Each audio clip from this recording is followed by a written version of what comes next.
My next guest is a supersonic trial and defense attorney. He is seen on CNN, MSNBC, Fox, the BBC, you name it. He is outspoken, he is a handful, he is brilliant. He is the partner at Reed Smith. He is A. Scott Bolden.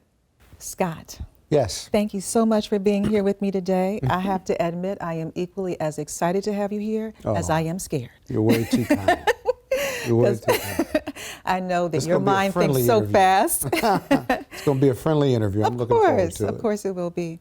So I know that you are considered an authority in law and civil rights, and I want to kind of get to that. But before we talk present day, I want to kind of go backward for a second and talk about the origin. Right. So I read that you grew up in Joliet, Illinois, Yeah. and you have these two dynamic parents. Oh, so, yeah. So talk to me about your childhood and what that was like. Well, my dad was a lawyer, later a judge, but he was the only lawyer in Will County for 20 plus years. And he was the only person I knew growing up that wore a shirt and tie to the office. And so growing up, I wore a shirt and tie in high school, in college, and law school. My friends thought I was crazy. Yes. But I wanted to be just like him. My dad was everything to me. I became a lawyer because I grew up watching him try cases all over the state of Illinois.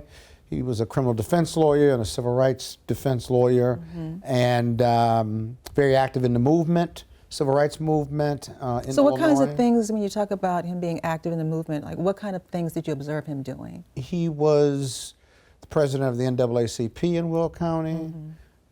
He was active at the NAACP at the state level. I have vivid memories of being 3 and 4 years old, desegregating schools and restaurants and protest and eating watermelon with a protest sign, picketing the school board in Will County, and just, having a consciousness about the race question made me comfortable about the race question growing up. I knew the difference between black and white, but I also knew that I was treated differently because of the color of my skin and the melanin in my skin. But I also was raised by two parents who gave me a fearlessness about being successful. Okay. And a sense of right and wrong and a sense of fairness and equality and justice. Nice. And that's remained with me over 61 years. Of course, Morehouse certainly helped that a lot. Training ground for leadership for black men, the only institution in the world that does that. Howard Law and its legacy in the civil rights movement trained me to be a lawyer. And then my journey to the DA's office to hone my trial skills. Yeah. So let me ask you this, because I want to make sure that I capture the beginning. So tell me, if you can, because I'm going to come back to the whole journey. But when you consider yourself as a boy, maybe even a young teen, how would your family and friends have described you at that time? Rambunctious, full of life. I was a bit of a jokester. Okay. I had a consciousness about my intelligence, and I thought I was a handsome kid. Even at that time? My narcissism started early. Okay. Without a doubt. I was a bit mannish when it came to women, and I had a great relationship with my mother. And she was extraordinary also, because I read that she ran a number of different businesses, right? Yep, she did. And the first business she ran was my father's law practice. She didn't go to college, and they got married very young, and Dad was coming out of the University of Illinois Law School, and when he went into his private practice, she was his first assistant. Okay. And before that, she worked with the Social Security Administration, and she would eventually go back to school when we got older to get her undergraduate degree and get a master's degree in Black history and sociology. And she would run several businesses, including the college access program for young underprivileged kids in Will County. Oh, wow. She would sit on the housing board. She was an activist in her own right, and her and my dad were partners in the civil rights movement. They were.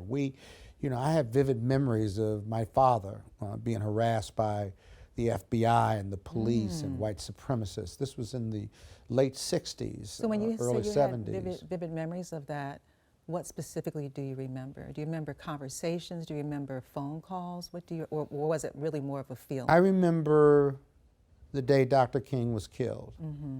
And we were in the streets rioting, or black people were all over the country, including in Joliet, primarily the students and the police, and my father and ministers leaving the house and going to try to quell the students, quell the rioting, the burning, negotiating with the police on how best. I remember my father's enemies being at the back of the house and throwing rocks and busting our windows. I remember harassing phone calls to my mother the night of the riots. And I remember at a very young age, my mother gathering me and my brother and sister in the den and, you know, talking to us about what may happen. I remember her on the phone with the FBI asking for protection and asking and telling the FBI director for the Chicago field office that if one negative thing happened to that curly-haired black man, Ray Bolden, that there was going to be hell to pay. And I remember her gathering us while all this was going on the first night of the riots. I remember, you know, her having her protection and telling us as young kids that if, you know, if they got in the house and they came in the house and, you know, they brought harm to her, that we were to, you know, go down fighting. Yeah. That's a lot. That's a lot for an 8-year-old. Yeah, it's a lot for a those child. were the times Yeah. in the late 60s, early 70s. Still, you know, Yeah. Illinois, a third of Illinois is below the Mason-Dixon line.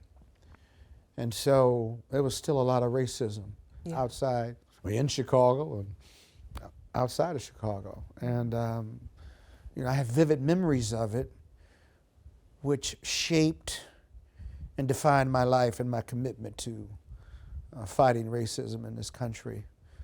Even being at a big law firm, you know, I experienced racism early on in high school, being called the N-word and wanting to go to Morehouse College because it was a training ground for leadership. Right. And wanting, you know, at the same time, my father had a real sense of justice and equality, and we were not allowed to talk bad about people who didn't look like us, because that made us as bad as they were. Wow. We were fighting for justice, but that wasn't a fair fight. Yeah. If we said something bad about someone who did not have the same melanin in our skin.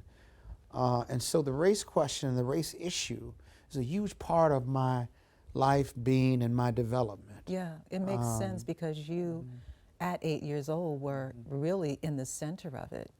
Whereas, you know, most children at that age are sheltered from all the bad stuff in life, you know, so you got to see it having a front row seat, And a lot of people unfortunately, too. believe, because my father was a lawyer in the 60s, 70s, and 80s, that somehow I grew up privileged, if you will.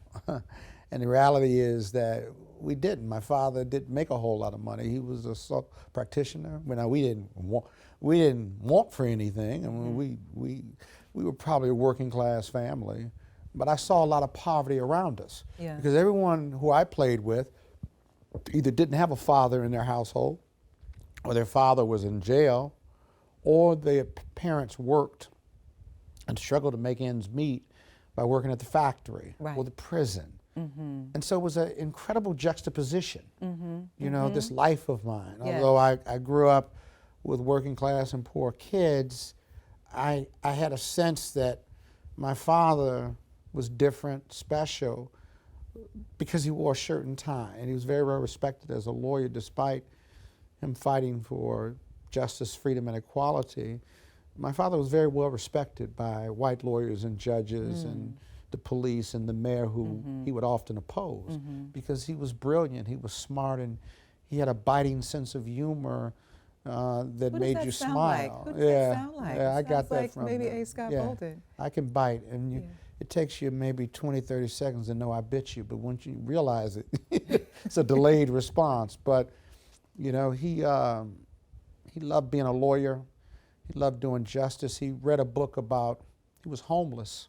He grew up homeless for about 2, 3, 4 years. And was he originally from Joliet also? He was from Chicago. Chicago, okay. And he was adopted or had parents, Dylan and Lillian, and they raised him in Joliet, and then his grandfather came to get him. But he read a book. Dylan gave him a book about Thurgood Marshall. And he read this book, and he was so fascinated by it that he wanted to become a lawyer. And I often think about Thurgood's impact on Black America, or America generally, with a number of Black lawyers who read his life story and became lawyer. Yeah. And my father would often tell me that he wanted me to be better than him because I had more opportunities. But he was really So tell awesome me a little guy. bit about that, you know, after age 8 and beyond, what were the dreams that you had for yourself? Because as you mentioned, you have this juxtaposition, right, where in your household you're seeing your father wearing the suit and tie, and then you go out and you see a completely different perspective on life. So what were you thinking you could become at that time? I was always ambitious. I knew Joliet was not where I was going to end up. I wanted to get out of Joliet. I watched TV and saw Max Robinson and, you know, Black actors and shows, and, you know, I always wanted it all. There was a period where I didn't believe my mother and father were ambitious enough. And I was far more ambitious than them. And this I realized is when you have these powerhouse parents and you think you're Yeah, not. yeah, it was weird.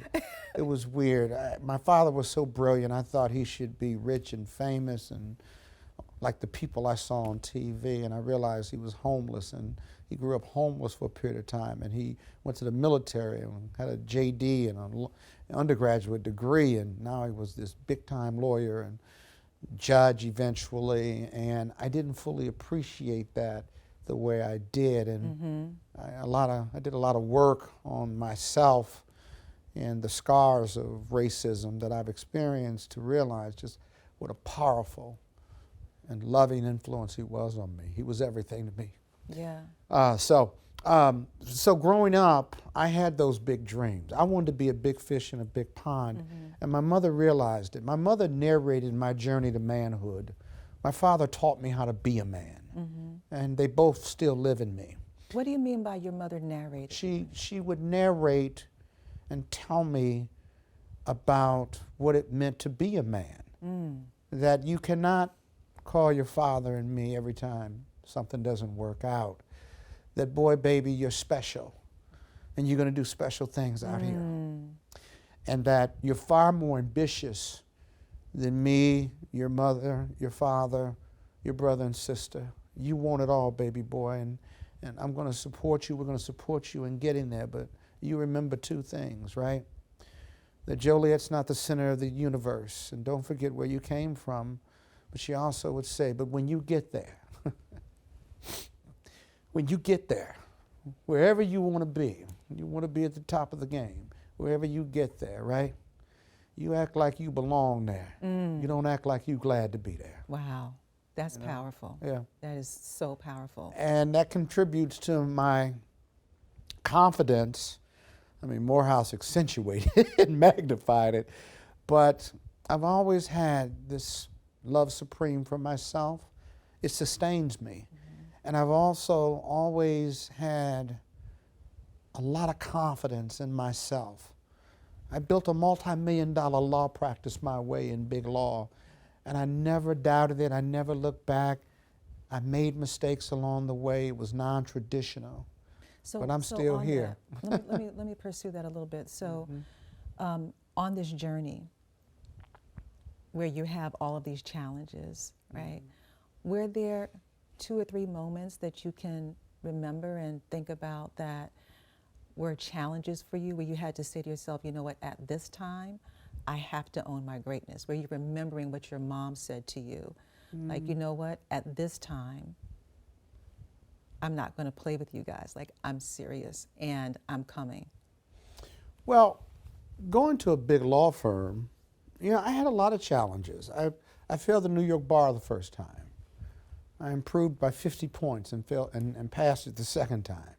You know, after every failure in my life has come success, and after every success has come failure. It evens me out emotionally. You know, I failed contracts my first year of law school. I wasn't recruited by any big law firm.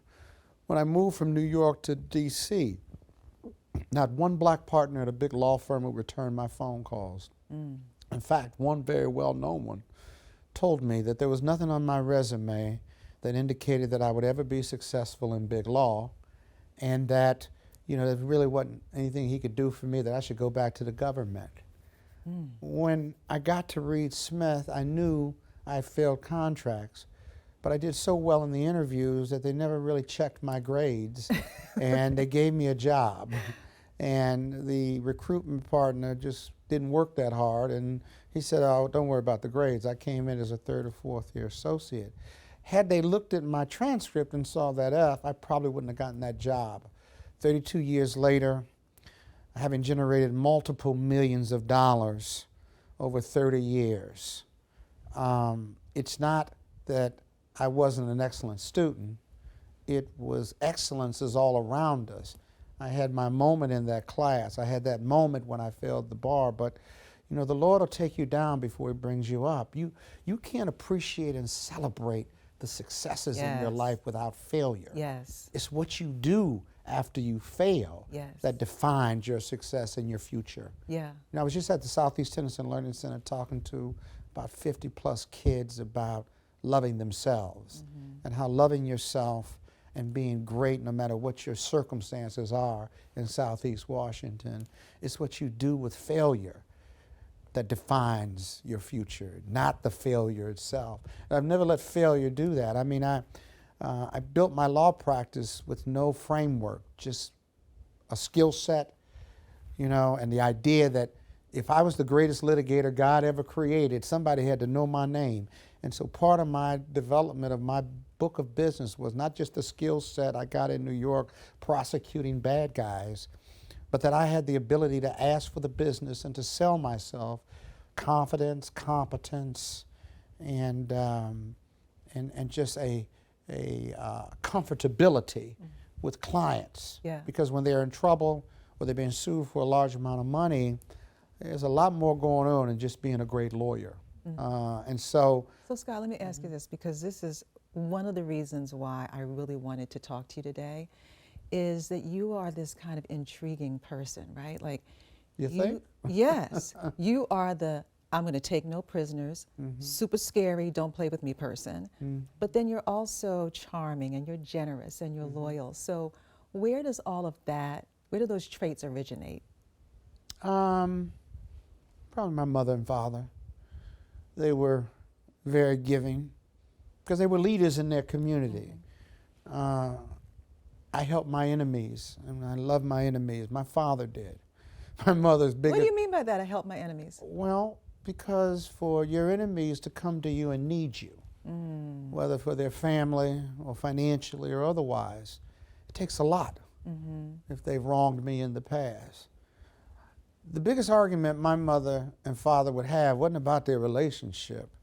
It was about my father doing free work or people who he had represented and helped and saved their liberty or their money or their families, and they never paid him for it, whether it was because they couldn't afford it or because they just didn't want to, right? There was a lot of jealousy in our community. There's a lot of jealousy around me, and a lot of haters and what have you, and that's okay. I wouldn't be successful without them. I love my enemies. I love my haters because I got to stay focused on my blessings. And the Lord has blessed me with a great deal. I tell my enemies and haters all the time, you know, if you focus less on me and focus on you, you might catch some of your own blessings. You're missing your blessings, focusing on me, you know. And the other thing is, haters never come right at you. They come around you. You know, they they talk about you with others, somehow believing it's not going to get back to you, or maybe they wanted to get back to you. But those are distractions. I got to stay focused. You know, I got to pay bills. I got to provide for my family. I have to lead my community. I understand my leadership. I understand who I am. I'm a history-making lawyer that happens to be African American in big law, and I give back a great deal financially and with my time.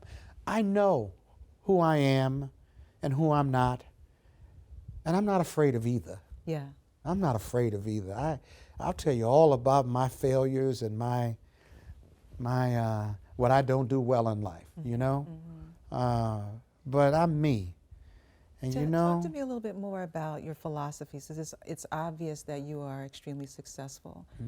But are there certain philosophies that you kind of think about, or maybe not even consciously, but maybe subconsciously, that you think about on a regular basis that help you to be successful? No, too many. I've given you a few of them. You know, trust but verify is one of my favorites. You know, just because they don't like you, or just because you believe they're after you, or just because you're paranoid, doesn't mean they're not after you. Okay. You got to always be looking around the corners. My good friend Greg Nixon, my frat brother, always says, Scott, you always got to be looking around the corners. And Because this that's where it's fraternity coming is from. Kappa Alpha Psi. Of course it is. Fraternity Incorporated, of course the Boule, you know, of course the Guardsmen. I mean, you know, those are all my friends and my board of directors. Yeah, it's interesting because I attended an event where you were honored recently, and one of the things that struck me was just this group of friends that you have that go back decades. Oh, yeah. That were there to support you, and they all love you. So you have this take no prisoners part of you, and you're tenacious, but it was obvious to me that you are also giving of yourself such that people come back to you in the same way that a piece of metal would to a magnet, right? My friends will tell you that Scott's not everybody's cup of tea, or that I'm not everybody's cup of tea, but he'll give you the shirt off his back if you need him. And I will. And when I talk about enemies, I'm talking about non-friends, but, you know, listen, I've been very blessed. And I've got far more than what I could ever do with, you know? And if I can share, you know, my life with others, if I can support them at any level, I will, because, you know, Lorna, we're all trying to get to heaven. We're all trying to make it. We're all trying to get to heaven. And I surely hope I don't have to negotiate my way in. I probably will. But I believe that God is a forgiving God. I've done my best. I've done my best. I hope you're enjoying this episode of Lorna Gross Enchanted Life and Style. And if you want to learn a little bit more about my interior design work, my travel experiences, my book, or speaking engagements, you can go to lornagross.com or connect with me on Instagram at lornagrossdesigns. So let's switch gears for a second here and let's talk style. So you are one of the most stylish people that I've met. Like, you always have a sense of style. Where does that emanate from? You know, you go to Morehouse College, you go with cats from all around the world, and the average student comes from 500 miles away, from Detroit, New York, LA, Chicago, and in between. And you know, you got Spelman across the street. Those young women in the 80s used to go to class in chiffon dresses. I'm sorry, you know, I'm talking to y'all class of 84. They know who they are. So, you know, my sense of style comes from competition. You know, you had to dress good and look good to get a date with a Spelman woman.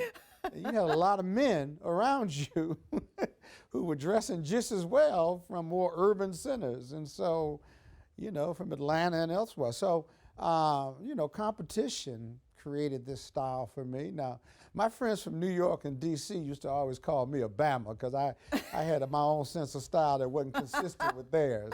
It's okay. Greg Taylor, I'm talking to you. Steve Coleman, I'm talking to you. You know, these cats were from D.C. They were just dressing strong, you know. Right. But I think over the years, my style's become more sophisticated. I describe my style as subtle sophistication. I'm still a lawyer. I still have to have a certain conservative life or brand or style from when I wear a suit or a shirt and tie. All of my clothes, my work clothes, are tailor-made. This body has left me a long time ago. I can't buy off the rack. But I like subtle style, right? Like instead of a full double vent, I like a half or quarter double vent. My collars are not just spread, but maybe sometimes oversized. So you're like my buttons really, are hidden. really into this. Yeah. Okay. The nuance is, why have a tailor-made suit or shirt if nobody knows it? So the nuance is just a little subtle style that says it's different. So when you're looking at me, you see the style, you see the tailor-made piece, but it's subtle to you. It's not out there, you know, where you say, oh boy, God, he's got a zoot suit on or something. And that's more than enough for me to go to court and more than enough for me to sell my legal services. Because I think looking good is the first step to excellence. Yeah, it's and being perceived. Yes, as perception, absolutely. So we're talking about the way that someone else perceives you, but when you dress, do you also feel like it gives you a higher sense of confidence? When you're going to enter the courtroom, you're like, you know what, I'm here, I've arrived. Do you feel that happens also? Do I need something that gives me more confidence? Let me tell you something.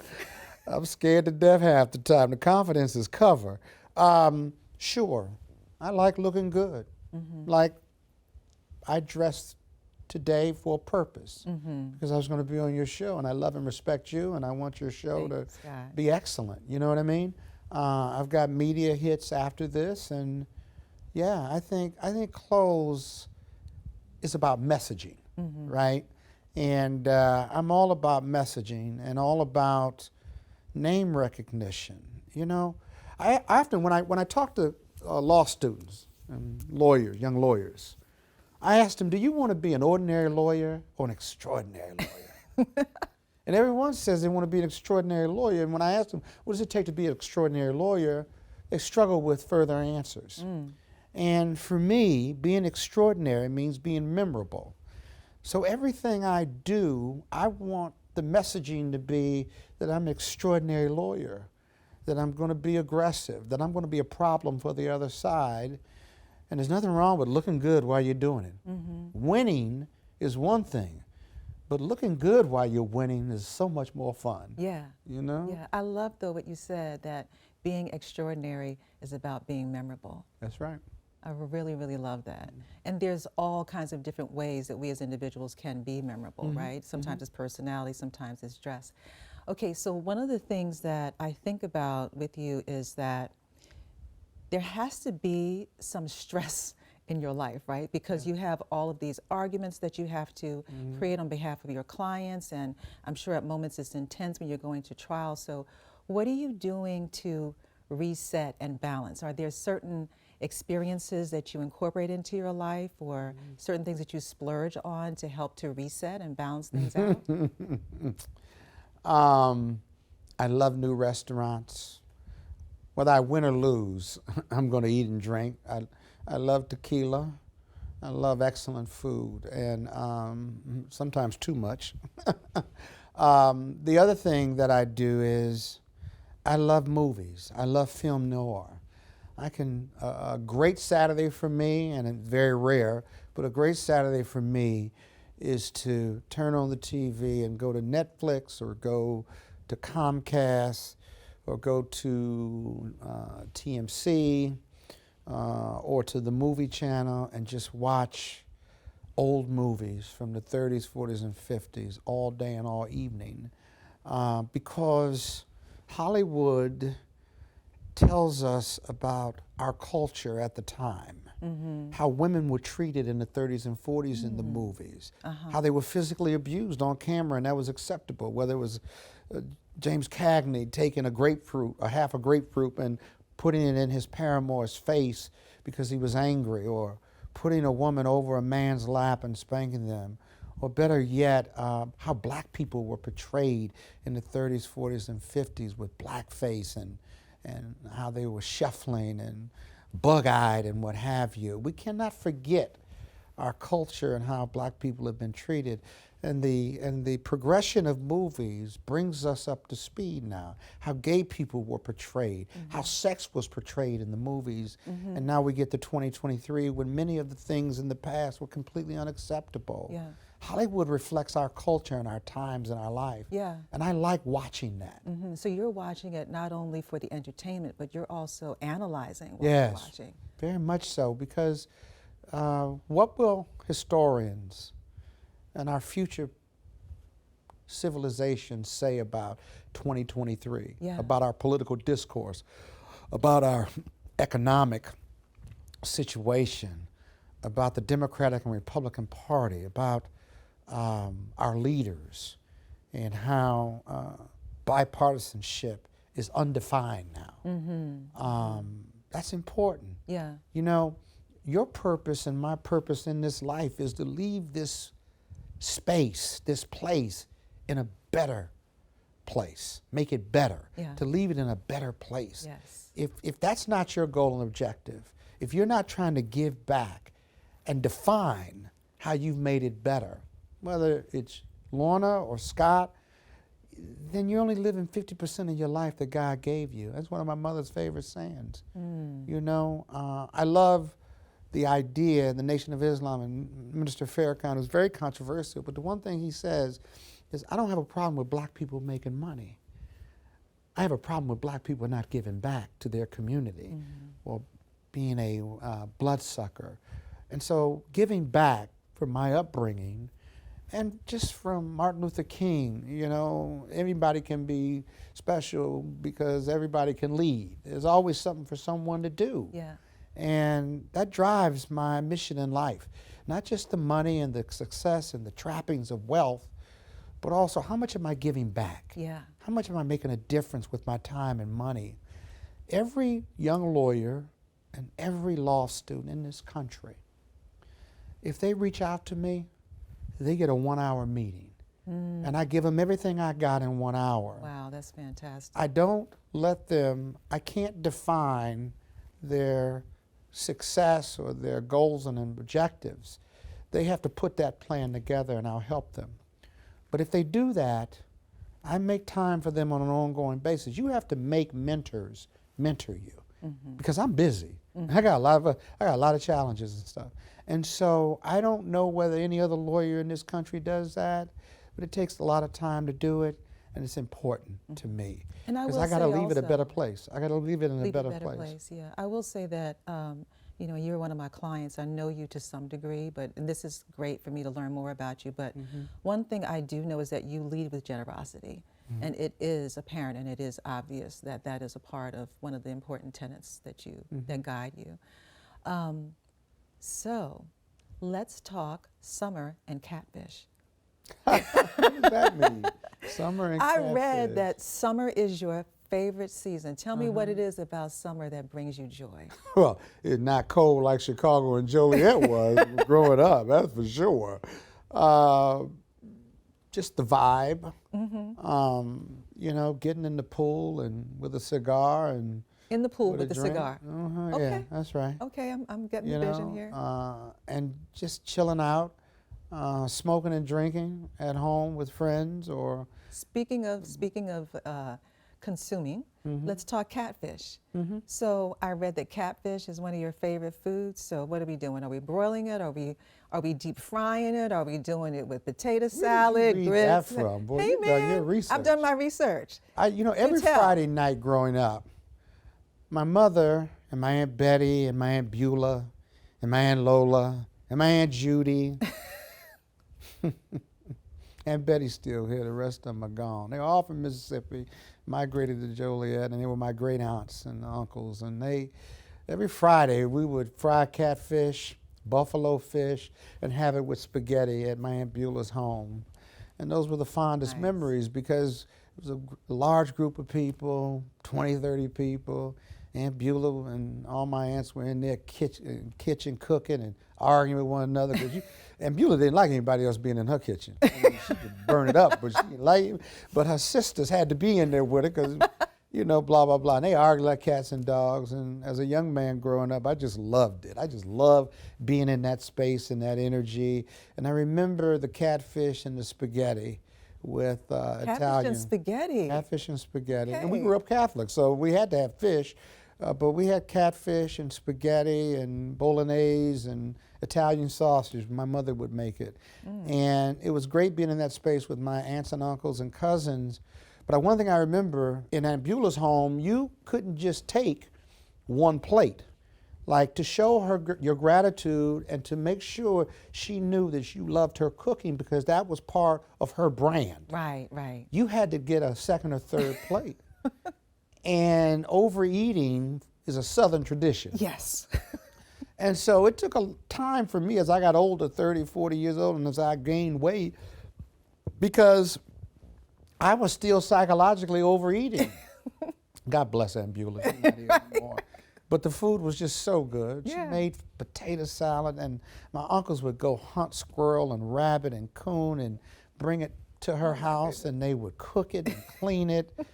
Oh my goodness gracious! I mean, now I've been married a couple of times, and the idea, the greatest meal from my marriages has been when I've been able to convince my wife at the time to cook squirrel. Oh my God. Or rabbit. Okay, all right. Or even Now, possum. I will say I do have an appreciation for this growing up as a little girl in Louisiana. That's right. I get all of That's this. right. I get, well, the turtle, the possum. I once had the a gator. birthday party, and the meal for our friends at our summer home were all foreign meats or all wild game. I had, what do you have it? I had. Fine, that's a great concept. Oh yeah. What did I have? I had buffalo, I had moose, I had rabbit, squirrel, and all these different meats that were prepared. God bless Erica Martin. I love you still. But she cooked it all up, and just, like maybe say, she didn't like cooking it up either, by the way. She did. She complained the whole time. But she did a wonderful job, and our friends were there, and we had a great time just eating these foreign meats that nobody had ever had before. Nobody had ever had all these crazy meats, wild game meats, wild boar and stuff, and I loved it. Yeah, I just it sounds loved like it. fun.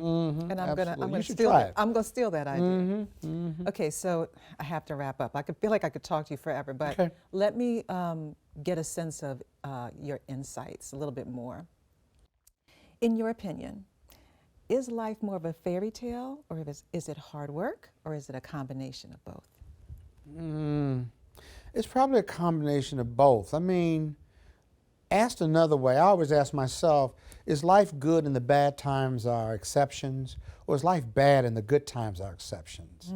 I think life is good, because if you make it good, you've got to choose happiness. Yeah. And nobody can make you happy. You have to choose happiness. And I've had lots of challenges in my life where I've chose happiness. My oldest daughter, I'm not going to tell her age, but she came into my life when she was 19, pregnant with my granddaughter. 19 years of absence from my life. That was my failure, our failure, if you will. But I've spent the next 19 years building an incredible relationship with her. And I often think about how absent or dormant my life would be without that experience, without having dinner with her and loving her and her being in my life. And my granddaughter, who's 21 and in the Air Force, stationed in Honolulu, and just, family's so important. I haven't always been good at family because I grew up, my father paid for everything, he worked, and that was not a problem. He didn't have to be home at 5 p.m. and stuff. He was a provider. And I'm just like him. I'm better a provider than being home at 5 p.m. But I've fallen in love with a jealous mistress, and that's the law. Oh. And the law has brought me very far in this life. It hasn't been compatible with family life or marriage, and I probably could be better in that regard, better balanced. But I don't believe in work-life balance. I believe in work-life juggle. And a juggler always drops something, but he picks it up and keeps juggling. And you as a woman, as a businesswoman, me as a businessman, we got to be okay with dropping one of those balls, right? Yeah. Because work-life balance puts so much pressure on us. But you pick the ball up and keep juggling and make sure your family and others around you understand it's okay to drop the ball because I love you and I'm juggling this thing to make a better life for you. I love that. Love that. So, as we close, any other insights that you can offer to help lead people to an enchanted life? Black people need to vote. Black and brown people need to vote in this country. It'd make the country a better place. Yes. Now, Roland Martin, my good friend, and I do his show on Wednesdays. He's got the Black Star Network and stuff. Incredible entrepreneur in the media. Roland says to me, black people and brown people do vote. They just need to vote more. Okay, he's right about that. We need to vote more because part of our political challenges and economic challenges in this country comes from us not exercising, or more of us exercising, our right to vote. And if we do that, good things are going to happen for this country. And in 2043, it's estimated that this is going to be a country of color for the first time. That doesn't sit well with everyone, especially people that don't look like us. And so this political fight, this economic fight, I fear is going to turn physical. I hope not, but we got to be prepared. And one way to be prepared is to exercise your right to vote early and often. Yeah. And coming from your background, all that you saw when you were a kid, you knew how many sacrifices occurred to make that happen, right? Yeah. Scott. I think we've gotten away from that a little bit. Yeah. So. Thank you so much. Thank you for being having here. me. The time passed way too fast for me, but I really appreciate you being here. Thank you for having me. And you heard it here. To have an enchanted life, A. Scott Bolden says that you have to make sure that you incorporate joy in your life, that you vote, and that is how you get to have an enchanted life and style.